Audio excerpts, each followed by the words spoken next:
दीदी तो बताइए ना, उस दिन जब मैंने बोला था कि मैं कॉलेज से आके सब कुछ ठीक कर दूंगा, तो अब रुकी क्यों नहीं? अब भाग क्यों गई?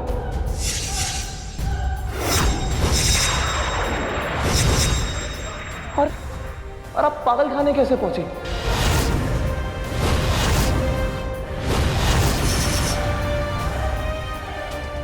हाँ हाँ, मेरी तुझसे बात हुई थी, मुझे याद है।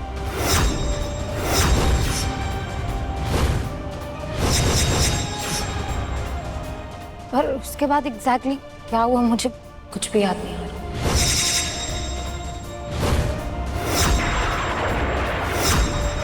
मुझे तो ऐसा लग रहा है जैसे मैं अभी अभी नींद से उठी हूँ।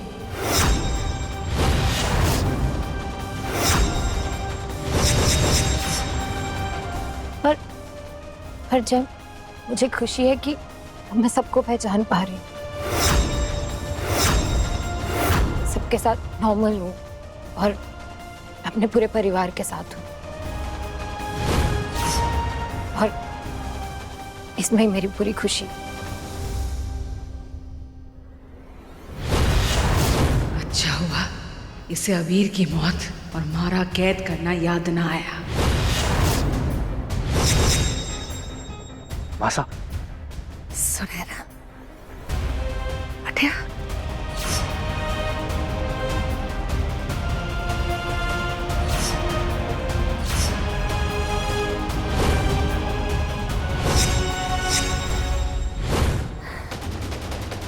सुनैना, अरे बच्ची, तू ठीक हो गई सुनैना? माताजी महाराज का लाख लाख आभार कि हमारे दोनों बच्चे तब सही सलामत हैं। सुनैना जीजा कह रही हैं कि इन्हें कुछ याद नहीं, पर फिर इनकी आंखों में हुक्म से डर क्यों दिख रहा है?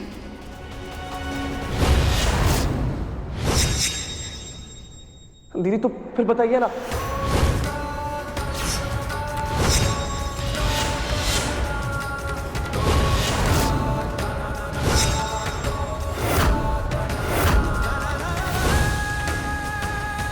जय, मैं अपने कमरे में चलती हूँ, मुझे कुछ देर आराम करना है। हाँ दीदी, आप जाके आराम कीजिए।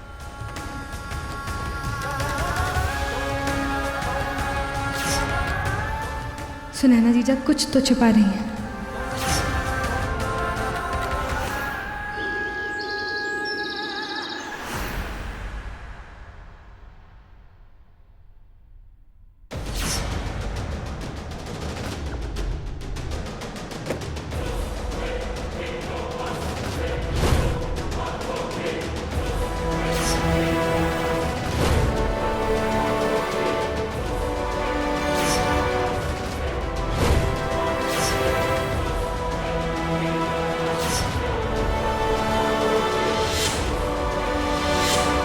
चुनरी,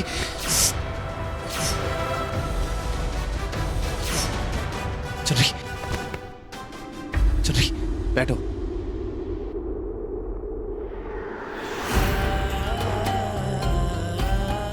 चुनरी, चुनरी तुम ठीक हो? तुम्हें चक्कर कैसे आ गया? इतनी कमजोर क्यों लग रही हो तुम? तुमसे किसने कहा ऐसी हालत में कपड़े प्रेस करने के लिए? हाँ? वो ऐसे ही खाली बैठी थी तो सोचा आपके कपड़े प्रेसिंग कर लेते हैं। उसे खाली बैठना नहीं, आराम करना कहते हैं। दवाई खाई तुमने?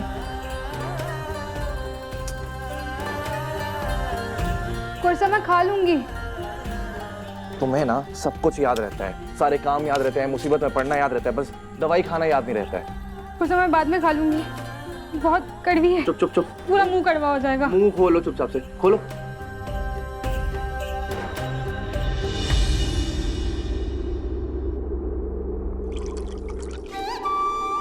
अब से ऐसी जबरदस्ती तुम्हारे मुंह में दवाई ठूसनी पड़ेगी, वरना तुम तो छोटी बच्ची हो। सुई नहीं लूंगी, मेडिसिन नहीं लूंगी। इसका ना बदला लूंगी मैं आपसे। मौका पड़ते आपकी सब्जी में 2 ना 4 मिर्च ज्यादा डालूंगी। हाँ ठीक है, डाल देना। चलो जल्दी से तैयार हो गए, तुम नीचे आ जाओ, बहुत जरूरी काम है। ओके आ जाओ। अब क्या जरूरी काम है? चुनरी, मैंने तुमसे कहा था ना कि तुम्हारी मासा की इच्छा जरूर पूरी करूंगा। कोई ना कोई रास्ता निकालूंगा। तो मुझे वो रास्ता मिल गया है चुनरी, जिससे उनकी इच्छा को सम्मान भी मिलेगा और वो पूरी भी होगी। आज उसकी तरफ बस पहला कदम बढ़ाना है। मैं कुछ समझी ना घूर से। सब समझ आ जाएगा, तुम नीचे आओ जल्दी।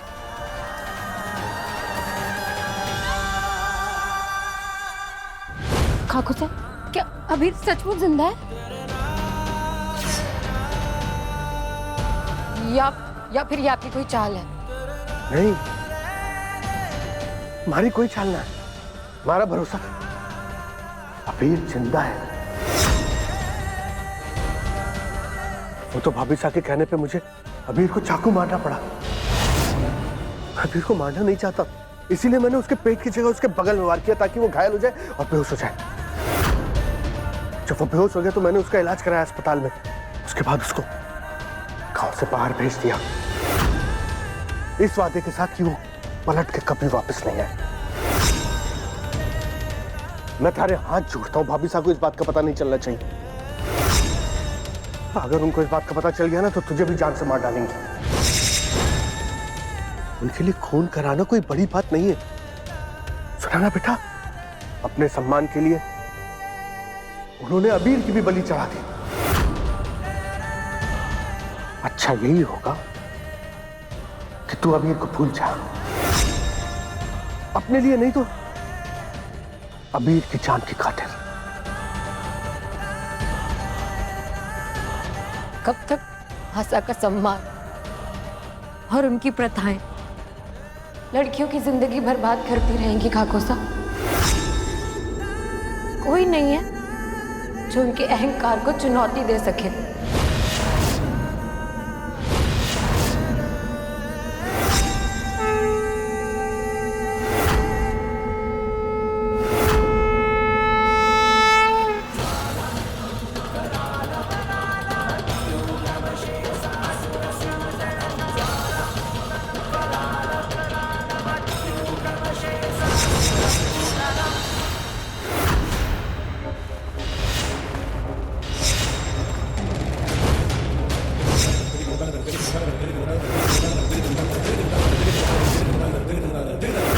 हर बार की तरह इस बार भी कोई आपके खिलाफ चुनाव में खड़ा नहीं हो रहा महासरपंच साहब, इसलिए हम आपको चुनाव जीतने की बधाई देने आए हैं। ये लीजिए। धन्यवाद। पूरे 50 गांव की तरफ से ये मान स्वीकार कीजिए महासरपंच साहब।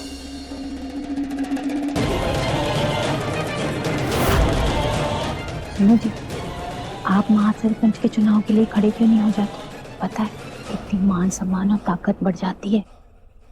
ये सीट महिलाओं के लिए आरक्षित है, तू बोले तो तेरा पर्चा भरवा दूं। ना बाबा ना, पागल हो गए। हमारे को खड़ा ना होना है। और जीसा के खिलाफ चुनाव में खड़े होने का मतलब जानते हैं? मगरमच्छ के मुंह में हाथ डालकर उसके दांतों की गिनती करने की कोशिश करना। एक बार जबड़ा बंद किया नहीं, ये पूरा का पूरा हाथ ही अंदर चला जाएगा। अरे बात पहले समझ में ना आई। जो तुम्हारे लिए सौभाग्य की बात है, जो हर दफा 50 गांव की जनता इन प्रथाओं को, संस्कारों को आगे बढ़ाने की जिम्मेवारी हमारे ऊपर डालती है। और इस भरोसे को मैं कभी ना टूटने दूंगी। जो 50 गांव की महासरपंच विंध्या देवी का दिया हुआ वचन है। आशा, जीत की स्पीच तो नतीजा आने के बाद दी जाती है। जब हमारे खिलाफ कोई खड़ा ही ना हो रहा, तब नतीजा तो आ ही चुका है ना जय। नहीं मासा, इस बार एक उम्मीदवार है जो आपके खिलाफ इस मैदान में उतर रहा है।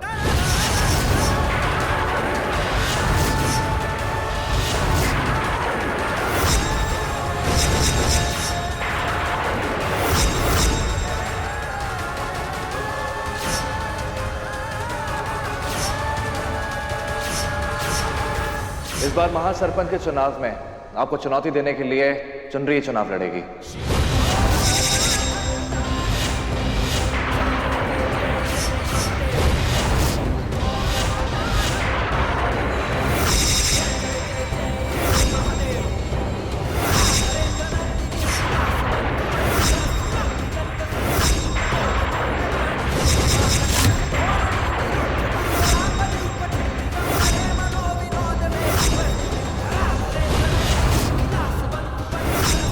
कौर साहब,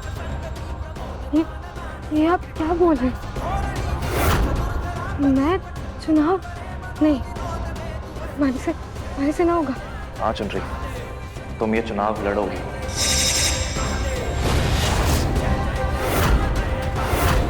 दिमाग तो ठिकाने पर है।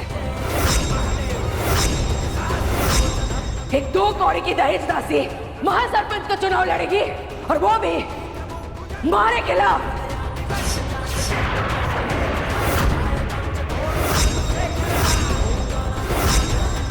बात यहाँ इंसान की नहीं, उसकी सोच की है। आज तक आपने इस महासरपंच की कुर्सी पर बैठकर जिनको प्रथाओं को पाल पोस कर बड़ा किया, उसने ना जाने कितनी लड़कियों की जिंदगी को नर्क बना दिया।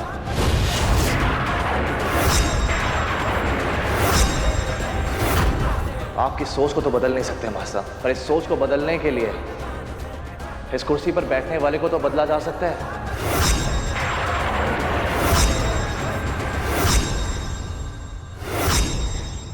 और ये काम वो करे जिसने खुद इस कुप्रथा को झेला हो, तो सोने पे सुहागा।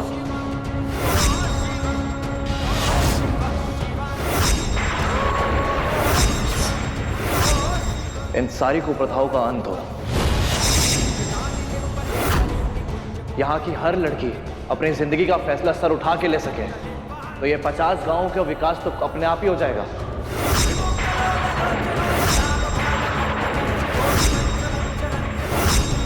मासा, एक बेटे के तौर पर मेरा प्यार आपके साथ है, पर एक महासरपंच के तौर पर आपकी सोच सही नहीं है।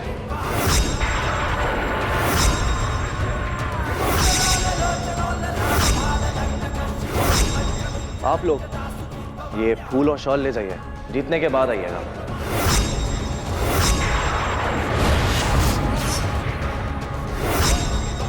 और गांव में सबको बता दीजिए कि इस बार महासरपंच के चुनाव में मास्ता के खिलाफ चुनरी खड़ी हो रही है।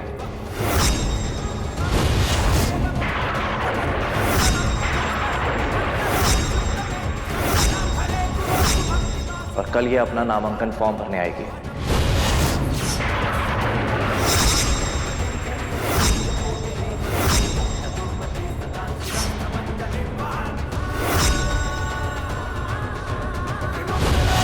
ये बात पूरे 50 गांव में आग की तरह फैल जाएगी महासरपंच साहब।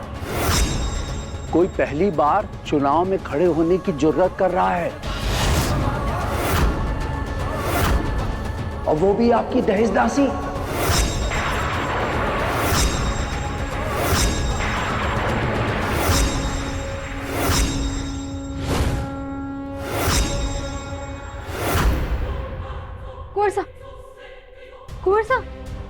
कोर्सा, मैंने ये चुनाव नहीं लड़ना। आपने हमारे से बिना पूछे इतना बड़ा कदम कैसे उठाया? तुमसे पूछता तो तुम मना कर देती, इसलिए तुम्हें सरप्राइज देना पड़ा।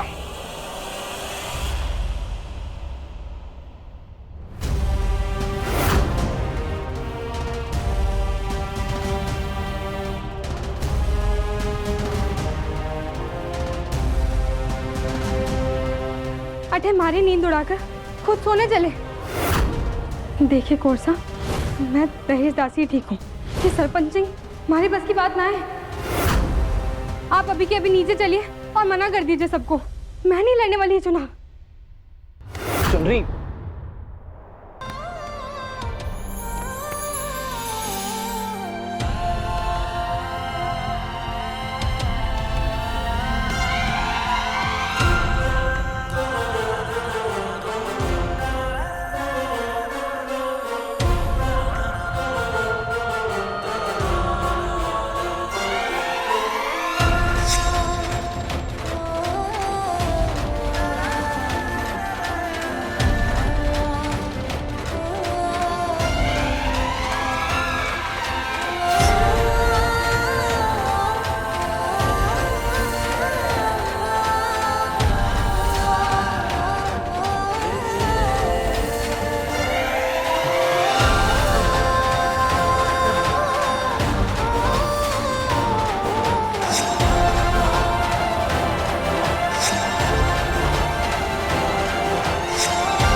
चुनरी, तुम्हारी माँ एक दहेज दासी थी। 1000 घाव झेले उन्होंने। तब क्या उन्होंने सोचा था ऐसा कि उनकी बेटी एक दिन ऐसे दहेज दासी की बेड़ियों में बंध जाएगी? तुम दुल्हन बनने की खुशी में नाच गा रही थी, और जब तुम्हें पता चला कि तुम एक दहेज दासी बन गई हो, तो क्या तुम्हारा दिल नहीं टूटा? सोचो चुनरी, ऐसी कितनी लड़कियां होती होंगी। एक दहेज दासी को तो तुमने ही बचा के दुर्गा देवी के साथ भेजा था, याद है तुम्हें? जरा सोचो चुनरी, इस कुप्रथा के नाम पर कितनी लड़कियों की जिंदगी बर्बाद हो रही है। और ये सिलसिला ऐसे ही चलता रहेगा जब तक कोई इसे रोकने वाला नहीं आ जाता। तुम महासरपंच की कुर्सी पे बैठोगी, तुम्हारे हाथ में पावर होगी, तुम ये कुप्रथा बंद कर सकती हो। तुम ये सारी लड़कियों को आजादी दिलवा के उनकी जिंदगी की डोर उनके हाथ में पकड़वा सकती हो। चुनरी, जिंदगी तुम्हें मौका दे रही है उन लड़कियों के हक के लिए लड़ने का, मासा की सोच के खिलाफ लड़ने का। चुनरी, तुम्हें ये चुनाव अपने लिए नहीं, उन लड़कियों के लिए लड़ना है, समझी?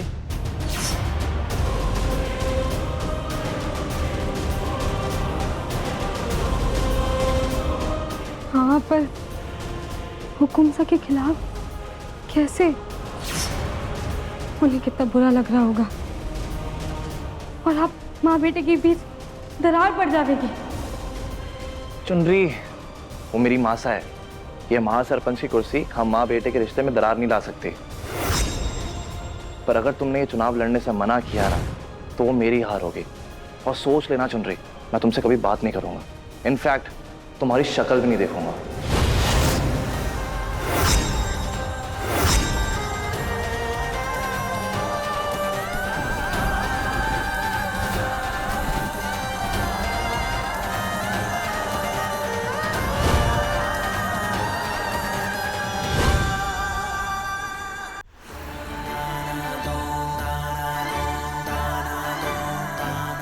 ये दहेज दासी, भंडार घर जा और इसमें चीनी भर कर लिया।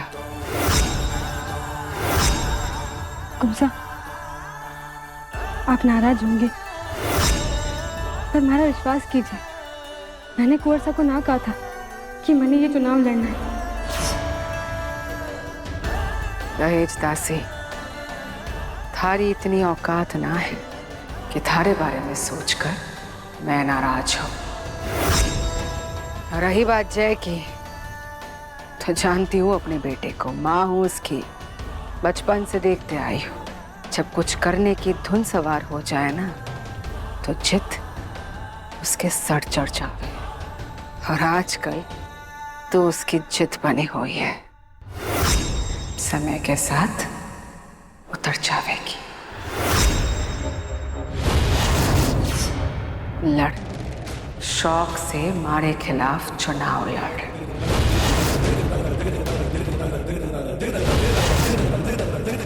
महासरपंच की कुर्सी तक पहुंचने का जो रास्ता है ना, उस रास्ते में इतने कांटे बिछे हुए हैं, इतने कांटे कि जूते फाड़ कर पैर छिड़ जावेंगे। अब जा से चीनी भरला इसमें।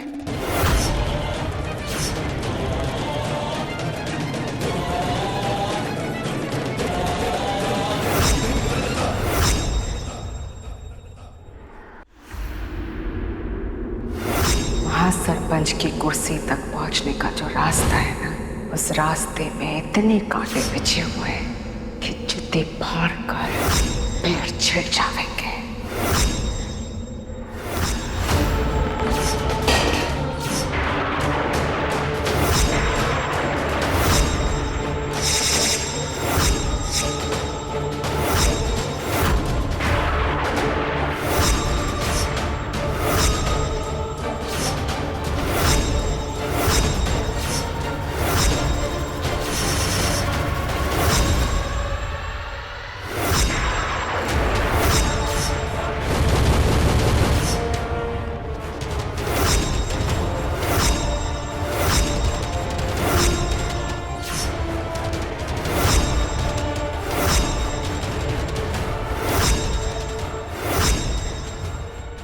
एक दहेज दासी मारे खिलाफ महासरपंच का चुनाव लड़े, जे मारे सम्मान पर सबसे बड़ा दाग है। और उस सम्मान की खातिर आज इस दहेज दासी की सांसें बंद करना जरूरी हो गया है। इसे ऐसी मौत मिलनी चाहिए कि आइंदा कोई भी मारे खिलाफ खड़े होने की सपने में भी ना सोचे।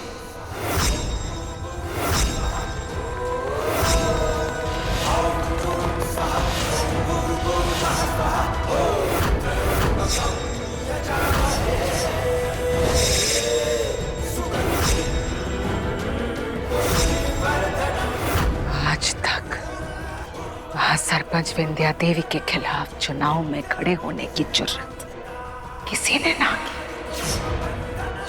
आइंदा भी ये प्रथा ना बदलेगी छोड़ी।